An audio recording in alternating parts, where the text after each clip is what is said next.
નમસ્કાર દર્શક મિત્રો, ટીવી18 ન્યૂઝમાં આપનું સ્વાગત છે। માનનીય પોલીસ કમિશનર સાહેબ શ્રી સુરત શહેરના સૂચના અને માર્ગદર્શન હેઠળ સુરત શહેરની અંદર ટ્રાફિકનું સુચારું નિયમન થાય તે માટે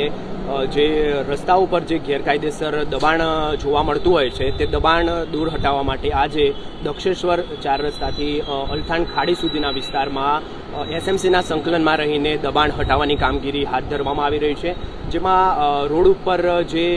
લારી ગલ્લા કે અન્ય ગેરકાયદેસર દબાણ કરવામાં આવ્યા છે તે એસએમસી દ્વારા દૂર કરવામાં આવી રહ્યા છે। તેમજ જે 2 વ્હીલર કે 4 વ્હીલર વાહનો જે રોડ પર અયોગ્ય રીતે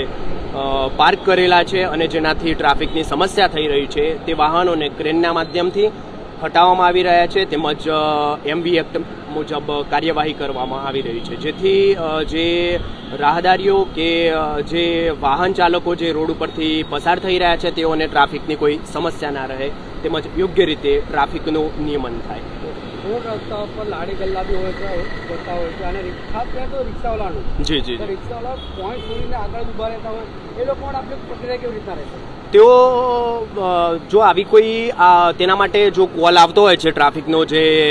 ફ્રી નંબર છે, ટોલ ફ્રી નંબર, તેના પર તો જે પોઈન્ટના માણસો હોય છે તેઓના દ્વારા તે રિક્ષા ચાલકો હોય છે તેઓના વિરુદ્ધ એમબી એક્ટ હેઠળનું પાર્કિંગની જે કાર્યવાહી છે તે કરવામાં આવતી હોય છે, અને જો જરૂર પડે તેની પાસે જે રિક્ષા ચાલક છે તેની પાસે